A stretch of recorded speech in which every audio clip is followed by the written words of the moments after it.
नमस्कार, स्वागत है आपका सिटी पोस्ट के खास कार्यक्रम में। और मैं आज बात करने जा रही हूँ उस शख्स की जिनको राजनीति विरासत में मिली है। 2005 के बाद सक्रिय राजनीति में रहे हैं और काफ़ी पढ़े लिखे नेता हैं। बिहार सरकार में उद्योग मंत्री हैं। जी हाँ, हम बात कर रहे हैं नीतीश मिश्रा के। हमारे स्टूडियो में मौजूद हैं। सर, स्वागत है आपका।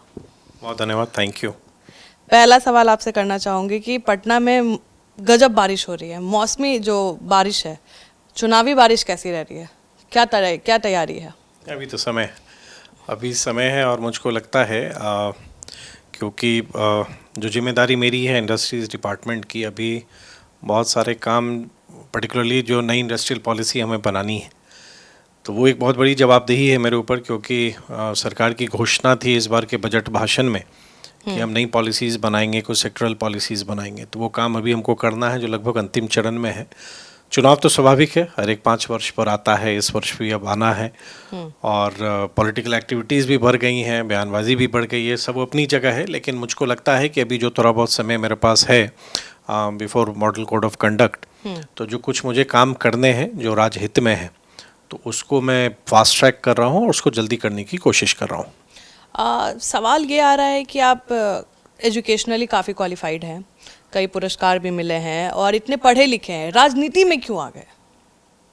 नहीं, मुझको लगता है शायद यही सवाल मतलब राजनीति में पढ़े लिखे लोग तो आने ही चाहिए।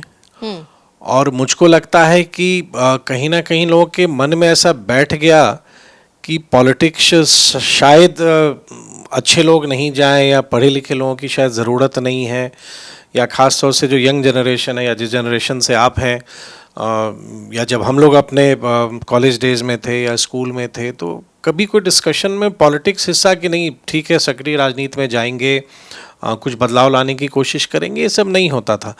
और मैं हमेशा से ये मानता था कि सिस्टम के बाहर रह के सिस्टम को क्रिटिसाइज करने से आसान कुछ नहीं होता है। मतलब अगर हम बैठ जाइए तो हम आलोचना करने लगे, ये ऐसा है, ये वैसा है, लेकिन सब वैसे ही बात करेंगे तो सिस्टम का हिस्सा बन के उसको बेहतर करने की कोशिश कौन करेगा। तो कुछ ऐसी सोच बनी और मुझको लगता है कि चीज़ें बहुत बार प्लान्ड नहीं होती हैं। At time things are scripted, वो शायद नियति होती है या डेस्टिनी होता है जो आपको ले आता है। मैं भी कभी स्कूल कॉलेज डेज में कभी नहीं सोचा था कि पॉलिटिक्स में आऊँगा, कभी जहन में आता ही नहीं था। लेकिन सन 2000 में कुछ ऐसी घटनाक्रम होती गई, फिर पहला चुनाव 2000 में लड़ा और अब देखते देखते 25 वर्ष एक लंबा समय निकल गया जो बिहार की एक सक्रिय राजनीति में मैं तब से लगा हुआ हूँ। राजनीति आपको विरासत में मिली है। आपके पिताजी बिहार के सीएम, 2 चाचा देश के रेल मंत्री, इन दोनों दिग्गजों के बीच आप खुद को कहाँ पा रहे हैं? नहीं, देखिए, एक चीज़ है कि जब आप एक राजनीतिक पृष्ठभूमि से आते हैं, आप एक ऐसे परिवार से आते हैं जिनका एक लंबा इतिहास रहा है, और मैं एक वैसे परिवार से आता हूँ जिसका लगभग 100 वर्ष का सार्वजनिक जीवन का इतिहास रहा है।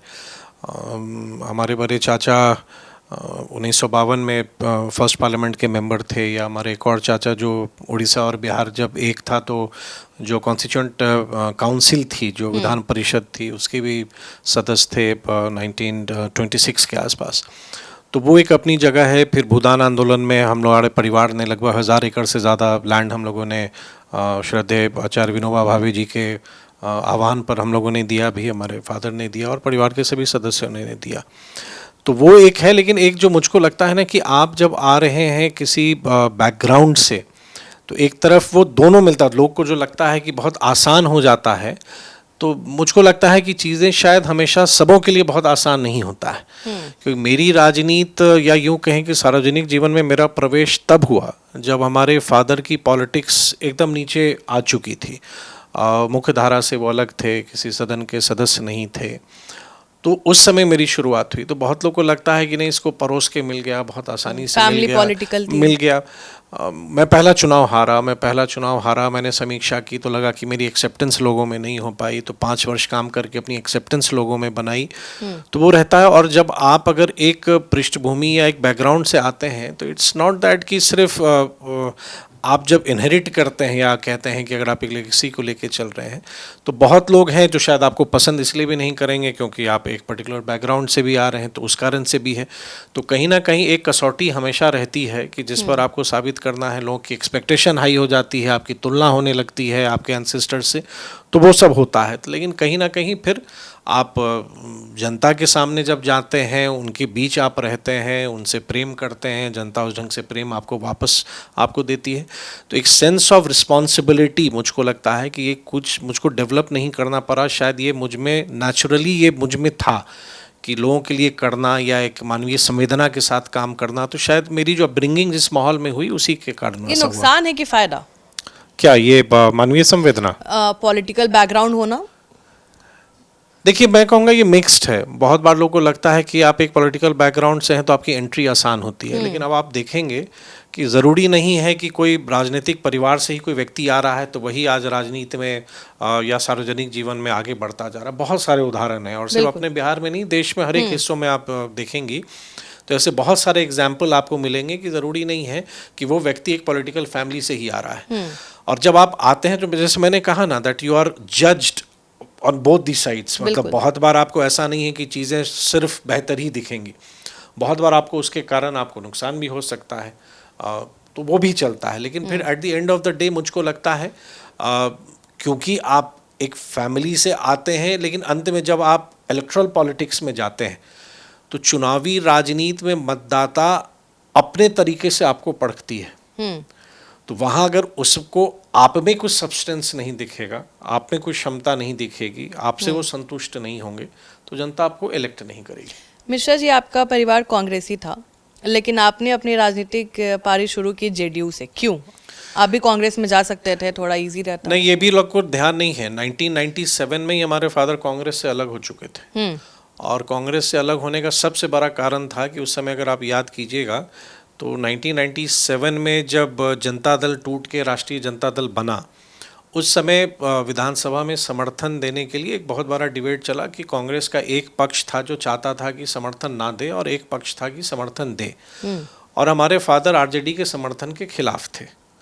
तो उस कारण से कांग्रेस से दूरी उनकी हो गई। फिर बाद में कांग्रेस ने उनको पार्टी से निकाला भी, फिर उन्होंने अपनी पार्टी भी बनाई, भारतीय जन कांग्रेस के नाम से अपनी पार्टी बनाई। तो 97 में ही कांग्रेस से मेरे फादर ही अलग हो गए, और मैं तो कभी कांग्रेस का सदस्य रहा भी नहीं, क्योंकि मैं पहला चुनाव लड़ा भारतीय जन कांग्रेस से, उसके बाद फिर मैं जनता दल यूनाइटेड से फिर मैं लड़ा 2005 में, और फिर कुछ ऐसी घटनाक्रम होती गई कि 2015 में फिर भारतीय जनता पार्टी में आया। लेकिन हमारे फादर 1997 के बाद, या यूँ कहें कि 2004 में उन्होंने अंतिम चुनाव लड़ा, उसके बाद वो एक्टिव पॉलिटिक्स से दूरी हो गए थे। तो कांग्रेस से तो एक लंबा समय था जब हमारा परिवार ही उससे अलग हो चुका था। आप 2005 से 2025 के बीच में बिहार सरकार में विभिन्न मंत्रालयों के मंत्री रहे हैं। अब तक सबसे ज़्यादा पसंदीदा मंत्रालय कौन रहा है आपका? देखिए, पसंदीदा विभाग, कोई भी विभाग आपको मिलता है, सबसे बड़ी बात है कि आपको एक अपॉर्चुनिटी मिलता है to do something productive for the state. जैसे अगर मुझको मौका मिला 2005 में जब पहली बार हम लोग जीत के आए, तो फरवरी वाला चुनाव में विधानसभा भंग हो गया। मतलब बहुत लोग ऐसे थे, हमारे पाँव के नीचे से ज़मीन खिसक गई कि भाई विधानसभा भंग हो गया। 3 ही महीना हुआ था, लोग जीत के आए, और हम लोग आपस में हम लोग कहते थे कि हम लोग अभूतपूर्व विधायक हैं, क्योंकि हम लोग वैसे विधायक थे जिसने सदन को देखा ही नहीं। बाद में फिर 2005 में दूसरा चुनाव हुआ जिसमें जेडीयू को और एनडीए को, मतलब जदयू और भाजपा को मैंडेट मिला, और एनडीए की गवर्नमेंट बनी पहली बार मुख्यमंत्री नीतीश कुमार जी के नेतृत्व में। तो उस सरकार में मुझको काम करने का मिला। मैंने शायद सोचा भी नहीं था कि मैं मिनिस्टर बनूंगा, मेरे मन में वो आया भी नहीं। बहुत यंग था, मतलब आई थिंक मैं 31-32 का मैं रहा हूँगा उस समय। लेकिन उसके बाद जो जवाबदेही मिली, तो जब भी जिस ढंग से जो जिम्मा मिला उसमें अपनी क्षमता का बेस्ट मैंने देने का हमेशा कोशिश किया, एक रिज़ल्ट देने की कोशिश की, एक साइलेंटली काम करता हूँ। एक जो टास्क दिया जाता है लीडरशिप के द्वारा, या ऑनरेबल सीएम ने जो टास्क दिया, या जो विश्वास उन्होंने आप पर व्यक्त किया, या जो काम उन्होंने कहा, उसको आराम से मैं करता रहा। तो डिपार्टमेंट कभी मैटर नहीं किया, या ये मैं कहूँ कि मेरी, क्योंकि अगर आप देखेंगी तो बहुत अलग अलग तरह के विभागों को देखा, और बीच में कुछ समय कुछ दिन को देखेंगी तो लगभग 9-10 डिपार्टमेंट मैंने देखा। मेजर समय मेरा ज़रूर बीता ग्रामीण विकास मंत्री के तौर पर, जो 2010 से 15 के बीच में एक सबसे लंबा मेरा अवधि वही था। लेकिन मुझको लगता है जो भी डिपार्टमेंट, अभी उद्योग का हूँ, कुछ दिन पहले पर्यटन और उद्योग दोनों था मेरे जिम्मे, तो जो भी मुझे मिला तो बेस्ट टू माय एबिलिटी और अपनी क्षमता के अनुसार मैंने 100% दिया। तो कोई पसंदीदा नहीं है, जहाँ भी मुझे मिला मतलब वही एक काम अच्छा डिपार्टमेंट तो लगने होता है लगा। ना कि हाँ मतलब नहीं, नहीं, कुछ नहीं, तो ऐसा- पसंद नहीं, का नहीं, होता है। देखिए अल्टीमेटली विभाग कोई भी हो, आपका पर्पस क्या होता है? तो पर्पस होता है कि अंत में आप लोगों के कल्याण के लिए काम करते हैं, स्टेट के डेवलपमेंट के लिए काम करते हैं। विभाग एक माध्यम हो सकता है, कभी ये विभाग होता है, कभी कोई वो विभाग होता है। तो पसंदीदा डिपार्टमेंट कहना वो उचित नहीं है। आपको जब मौका मिले आपको वो करना चाहिए। और हम लोग मतलब चैलेंजेस, जैसे आज भी अगर मैं इंडस्ट्री में हूँ तो इंडस्ट्री, बिहार और इंडस्ट्री, तो बहुत बार लोगों को लगता है अच्छा बिहार में उद्योग विभाग भी है क्या? ये भी डिस्कशन का हिस्सा बिल्कुल। बनता है। तो कहीं ना कहीं जो एक परसेप्शन है, तो चैलेंजेस, मैं जिस भी प्रोफाइल में गया, जो भी जिम्मा मुझे मिला, that was full of challenges. चाहे गन्ना उद्योग रहा हो, या आपदा प्रबंधन रहा हो, या ग्रामीण विकास रहा हो, या अभी उद्योग है, कुछ दिन पहले तक पर्यटन उद्योग, दोनों था। तो it was full of challenges, लेकिन उस चैलेंजेस को ही अपॉर्चुनिटी में देखते हुए आई डिड माई बेस्ट। अपने मुझको जो समय मिला मैंने पूरी कोशिश की कि मैं बेहतर काम कर सकूँ। बिहार में उद्योग की अपार संभावना है, लेकिन कहीं ना कहीं बिहार में इंडस्ट्रीज उतनी दिख नहीं रही है और इसका मुद्दा भी उठाया जाता है कि बिहार में इंडस्ट्रीज नहीं लाई गई है। अगर हम लालू जी की बात करें, वहाँ से लेकर अभी तक ज़्यादा इंडस्ट्रीज नहीं है, ज़्यादा ग्रोथ नहीं है, लोग पलायन कर रहे हैं। इस पर आपका क्या टेक है? देखिए, एक समझना पड़ेगा, एक तो पहला कि आज इंडस्ट्री नहीं है, ये कहना ज़्यादा इंडस्ट्रीज नहीं है। नहीं, सारा तो ज़्यादा ज़्यादा ज़्यादा ज़्यादा एग्जैक्टली। नहीं, नहीं, ज़्यादा और कम की परिभाषा नहीं है। मतलब ज़्यादा हो, you are going to define कि ज़्यादा क्या जैसे होता कहा है। गया था कि शुगर मिल इंडस्ट्री स्टार्ट होगा, जो अभी तक स्टार्ट नहीं, नहीं नहीं, वही हुआ। वही मैं आपको बता रहा हूँ कि एक सबसे देखना पड़ेगा जो 90-2005 का जो समय था, और ख़ासतौर से आप याद कीजिएगा कि 1991 में जब पूरे देश की अर्थव्यवस्था एक उदारीकरण की ओर बढ़ा, हम कहीं ना कहीं उससे वंचित होते चले गए। निवेश वहीं आएगा जहाँ का एक पूरा इन्वायरमेंट या इकोसिस्टम इन्वेस्टमेंट के प्रो रहेगा, आपकी पॉलिसी अच्छी रहेगी, इंफ्रास्ट्रक्चर बेहतर रहेगा, लॉ एंड ऑर्डर रहेगा। और हिस्टोरिकल रीजंस में आप जाइए तो 50 और 60 के दशक में फ्रेट इक्वलाइजेशन की एक पॉलिसी हुआ करती थी, भारत समानीकरण की। वो कहीं ना कहीं बिहार जैसे राज्यों को बहुत डैमेज किया। तो हम 90 वाली अपॉर्चुनिटी हम मिस कर गए। 15 साल की अवधि, बहुत बार लोग कहते हैं कि आप सिर्फ 15 साल कहते हैं। दरअसल वो 15 साल की अवधि आपको जेनरेशन्स को पीछे कर दिया। वो इसलिए किया कि जो 15 साल में जो पूरा हमारी अर्थव्यवस्था से लेके बिहार ने नेगेटिव ग्रोथ रेट भी विटनेस किया, और किसी राज्य की ग्रोथ रेट नेगेटिव चली जाए, वो इटसेल्फ दिखाता है कि उसका फिस्कल मैनेजमेंट या उसकी पूरी अर्थव्यवस्था कितनी ढंग से ध्वस्त हो चुकी होगी। तो उस 15 वर्ष को मेकअप करने में ही एक बहुत लंबा समय चला गया। और आप देखेंगे कि 2005 से 25 में आज आप बिहार अगर आप कहीं ट्रैवल करती हैं तो कोई डिनाई नहीं करेगा कि हमारी इंफ्रास्ट्रक्चर आज बेहतर है, बिल्कुल। हमारी कनेक्टिविटी आज बेहतर है, हमारे पास आज बिजली है। तो इसलिए आज हम निवेश के बारे में सोच रहे हैं। और ये कहना कि इन्वेस्टमेंट नहीं आया, वैसा नहीं है। अच्छे अच्छे बड़े प्रोजेक्ट्स हमारे यहाँ काम कर रहे हैं। जिन्होंने एक यूनिट लगाई वो दूसरी यूनिट लगा रहे हैं। और पिछले वर्ष जो हमारा बिहार बिजनेस कनेक्ट हुआ या बिहार बिजनेस समिट हुआ, उसमें लगभग 1,81,000 करोड़ के MOUs हम लोगों ने साइन किए, जिसमें 92,000 करोड़ के प्रोजेक्ट को हम लोगों ने क्लियरेंस भी दी। एक क्वेश्चन आपका चीनी मिल का आपने उठाया कि वो कहा गया। बिहार सरकार की 15 चीनी मिलें ऐसी थीं जो बिहार स्टेट शुगर कॉरपोरेशन की थी, जिसको 1996 में उस समय की सरकार ने लिक्विडेशन में हाई कोर्ट में दायर कर दिया था। मतलब लिक्विडेशन है कि it's a winding up of the company. तो 1996 में सरकार ने ये निर्णय लेके कि चीनी मिल अब नहीं चाहिए, उसको समाप्त करें। 2005 में नीतीश कुमार जी के नेतृत्व में जब सरकार बनी, हाई कोर्ट से केस हम लोगों ने वापस लिया, फार्मर्स के जितने ड्यूज़ थे उसको हम लोगों ने सेटल किए, और पूरी रिवाइवल पॉलिसी हम लोगों ने बनाई कि बंद चीनी मिल को हम कैसे चलाएंगे। उसी का परिणाम है कि आप पश्चिम चंपारण और पूर्वी चंपारण में अगर आप जाके देखेंगी तो सुगौली और लौड़िया उन्हीं 15 चीनी मिलों में से था जो आज भी चल रही है। तो दो की रिवाइवल हो गई। बाद में बहुत सारे के बिड्स निकाले गए, क्योंकि सभी चीनी मिल इस स्थिति में थी कि कोई भी तुरंत नहीं चलाया जा सकता था। पुरानी मिलें थीं, ज़्यादातर आज़ादी से पहले की मिलें थीं। तो उसके लिए बिड्स हम लोगों ने निकाला, गवर्नमेंट ने 5 बार 4 बार 6 बार बिड्स निकाला। तो जैसे जैसे कोई आया निवेशक लेने के लिए उसको दिया गया। अनफॉर्चुनेटली वैसे सक्सेसफुल बिड्स नहीं हो पाए। तो कुछ चीनी मिल के एरियाज को बियाडा को जो उद्योग विभाग का है उसके लैंड बैंक के तौर पर ट्रांसफ़र किया गया। आज उन्हीं ज़मीनों पर हम आज कोई भी निवेश हो रहा है या इंडस्ट्री आ रही है तो वो जो एक लैंड बैंक हमको मिला उस पर हो रहा है। लेकिन अभी भी आपको एक जानकारी दे दें कि कुछ चीनी मिलों को पुनः चलाने के लिए SBI कैपिटल एक गन्ना उद्योग विभाग है, वो एक अलग विभाग है। उद्योग विभाग के अलावा एक गन्ना उद्योग विभाग एक अलग डिपार्टमेंट है। उन्होंने उसको कंसल्टेंट बनाया था पहले से ही, अभी फिर उन्होंने उसका वैल्यूएशन किया है और जहाँ तक मेरी जानकारी है पुनः वो लोग फिर बिडिंग में जा रहे हैं। लेकिन बिडिंग में जब आप जाते हैं तो वो निवेशक पर निर्भर करता है कि कोई निवेशक आता है इन्वेस्ट करने के लिए या नहीं। बिहार में इन्वेस्टर्स इन्वेस्ट करने के लिए इंटरेस्टेड हैं? नहीं, एकदम है। और मैं आपको कहूं कि ये 1,81,000 करोड़ बिहार के इतिहास में कभी इतने बड़े निवेश के प्रपोजल्स नहीं आए। बिहार में कभी भी 500 करोड़ से अधिक के प्रोजेक्ट्स नहीं आए। आज 1,000 करोड़ से अधिक के प्रोजेक्ट्स पर काम चल रहा है। अगर मैं 2 ही एग्जाम्पल दूं, शायद आप मेरी बातों को ट्रस्ट ना करें। ब्रिटानिया की एक फैक्ट्री 2011 में चालू हुई, दूसरी फैक्ट्री 2023-24 में चालू हो गई पटना में ही, आप वो देख सकती हैं। पेप्सी की एक यूनिट 2021 में बेगूसराय में शुरू हुई, दूसरी यूनिट उनकी बक्सर के नवानगर में अब शुरू हो चुकी है, सॉफ्ट लॉन्च उन्होंने कर दिया है। नवानगर में ही हमारा कोको कोला का देश का सबसे आधुनिक प्लांट हमारा आ रहा है। हमारे अब स्पेशल इकोनॉमिक जोन आ रहे हैं। मतलब धीरे धीरे इन्वेस्टमेंट्स, ऐसा नहीं है कि नहीं आ रहा है। मैंने प्रारंभ में जो कहा कि अगर कोई निवेशक की दृष्टि से देखिएगा तो जब तक उसको कंडीशंस फेवरेबल नहीं मिलेंगे वो निवेश क्यों करेगा। लेकिन आज मैं मानता हूं कि पूरे पूर्वी भारत में हम लोग अक्सर तुलना कर लेते हैं डेवलप्ड स्टेट से। जिन राज्यों से हम तुलना करते हैं वो शुरू से हमसे आगे थे। ऐसा नहीं था, वो कंपैरिजन जब करें तो हम इक्वल्स में करें। इसलिए हमारी जो पोजीशनिंग है, या आज मैं जो सोचता हूं कि पूरे ईस्टर्न इंडिया में, पूरे पूर्वी भारत में बिहार अपने जोग्राफिकल लोकेशन के कारण, हमारी जनसंख्या इतनी है, हम अपने आप में एक बहुत बड़ा मार्केट है। इंटरनेशनल बाउंड्री हम नेपाल के साथ हम शेयर करते हैं, भूटान हमसे नज़दीक है, बांग्लादेश हमसे नज़दीक है, पूरा नॉर्थ ईस्ट के गेटवे हम हो सकते हैं। अब संभावना बिहार के लिए बहुत ज़्यादा बनती है कि हम एक बहुत बड़े एक निवेश के तौर पर, एक डेस्टिनेशन के तौर पर हम उभर सकते हैं।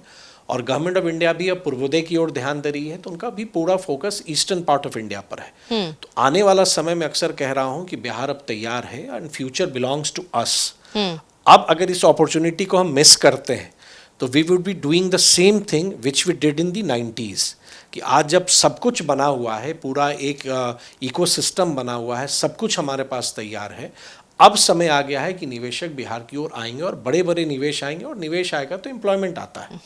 अब पॉलिटिकल थोड़ा सवाल पे आ जाता है। चिराग पासवान एनडीए में जेडीयू के लिए घातक हो जाते हैं। जब भी चुनाव आता है, नीतीश कुमार के जो इलाके हैं वहाँ जाके थोड़ा चिराग पासवान लगता है कि कहीं बाजी मार लेंगे, क्योंकि आज नीतीश कुमार इतने कम विधायक के साथ सिमट गए हैं, उसका रीज़न चिराग पासवान है। चिराग पासवान कभी कभी ऐसा स्टेप क्यों लेते हैं? नहीं, वो कोई स्टेप क्यों लेते हैं उस पे आई एम नॉट ऑथराइज्ड। मतलब एनडीए के साथ Chirag Paswan is not favourable condition में नहीं है? नहीं, 2024 हम सबों ने साथ लड़ा और 2024 का लोकसभा हम लोगों ने साथ लड़ा और बेहतर परिणाम भी आए। और मुझको लगता है कि अब चिराग जी क्या सोचते हैं, वो क्या बोलेंगे, क्या करेंगे, मतलब उस पर मैं कैसे कॉम्पिटेंट हूँ? नहीं, मतलब एनडीए के साथ फेवरेबल है कि नहीं? एनडीए एकदम, और एनडीए बहुत मजबूती के साथ लगातार बेहतर कर रहा है। और इस बार के चुनाव में आप देखेंगी पूरी एनडीए एक ताकत के रूप में अप्रत्याशित विजय हम लोग की एनडीए की होगी। प्रशांत किशोर अभी फील्ड में थोड़ा वायरल हो रहा है, कैसे देखते हैं प्रशांत किशोर को?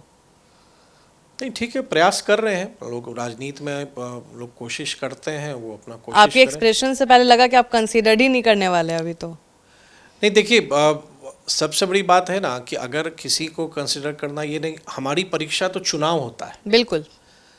तो कोई कितना सीरियस है या सीरियस नहीं है ये तो चुनाव के बाद ही मालूम चलेगा।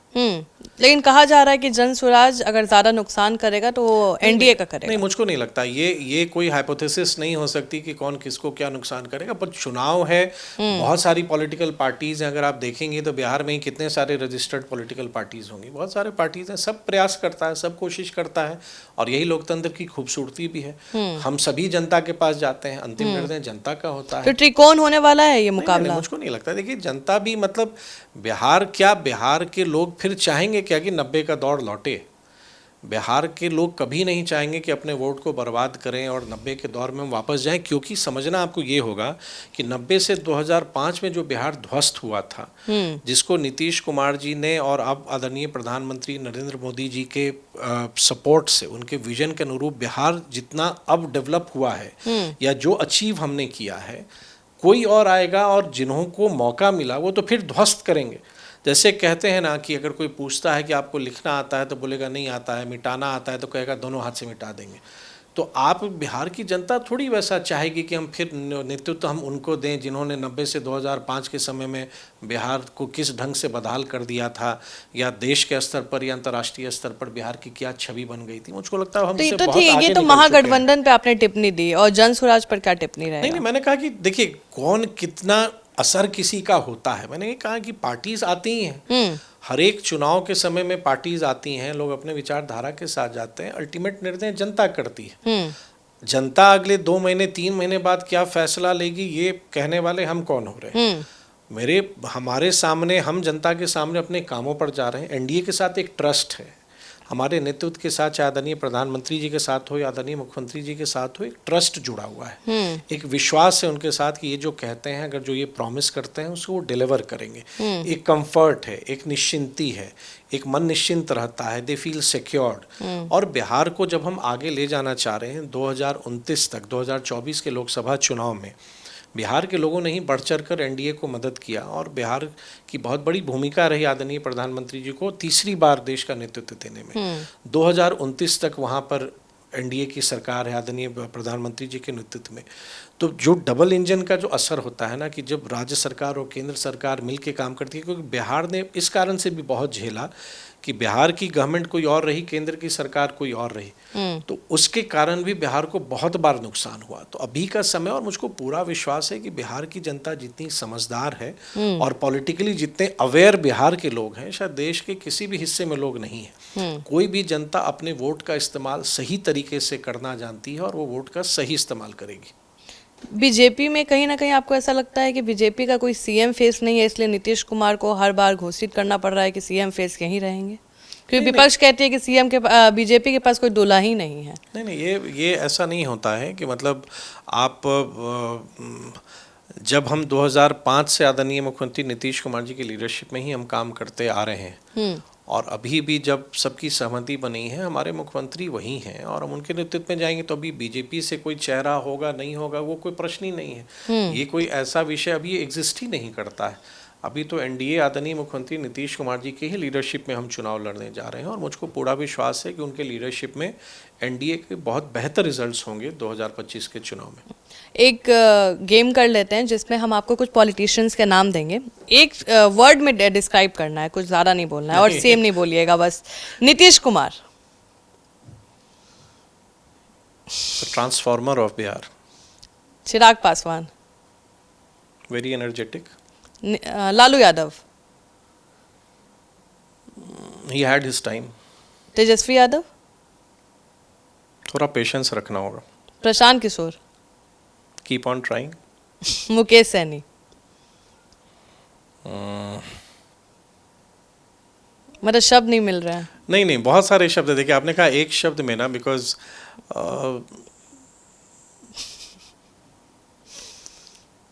उनके बारे में, क्योंकि we are from the same area, तो साथ में हम लोगों ने काम भी किया है, मतलब एक पैशन है उनमें भी, मतलब कोशिश करते रहे। अच्छा, मुकेश सैनी, कहीं ना कहीं ऐसी खबरें आ रही हैं कि मुकेश सैनी को एनडीए ऑफर दे रही है। नहीं, देखिए मैं इन सब चीज़ों के लिए बोलने के लिए मैं सक्षम नहीं हूँ, ना मैं ऑथराइज्ड हूँ, ना मैं कुछ बोलना चाहूँगा। मैं अपने दायरे को मैं जानता हूँ, मैं उसमें रहता हूँ, और मुझको लगता है कि जैसे एक जो जनरेशन चेंज होता जा रहा है, तो एक नए लोग बहुत आते जा रहे हैं, तो मुकेश सहनी जी इज़ वन ऑफ देम। कुछ स्टेटमेंट्स हम बताएंगे और आपको बस बोलना है कि वो सही है या गलत, उससे ज़्यादा कुछ नहीं। नीतीश कुमार अब थक चुके हैं, उन्हें संन्यास ले लेना चाहिए। नहीं, बकवास। जिसने भी कहा है ये सोच, उसकी सोच को प्रणाम। बिहार में विकास से ज़्यादा जाति काम आती है। No, development matters. जाति काम नहीं आती। बहुत सारे एग्जाम्पल हैं, मतलब रिजल्ट्स अगर आप देखेंगी 2010 के रिजल्ट्स को देखिए, 20 को देखिए, अब जनता धीरे धीरे इन चीज़ों से निकल चुकी है। सबको काम चाहिए, सबको परफॉर्मेंस चाहिए, सबको डेवलपमेंट चाहिए। हर नेता का कोई ना कोई हिडन एजेंडा होता है। I think might varies from नेता टू नेता, I can't say. Prashant Kishor NDA के लिए खतरा है? I don't think so. Bihar की शिक्षा व्यवस्था जानबूझकर बर्बाद रखी गई है? नहीं, अब तो बहुत बेहतर हुई है। अगर पहले से हम तुलना करें तो हम बहुत बेहतर हुए हैं और बेहतर होते जा रहे हैं। दल बदल करना पॉलिटिक्स का हिस्सा नहीं, फैशन बन गया है?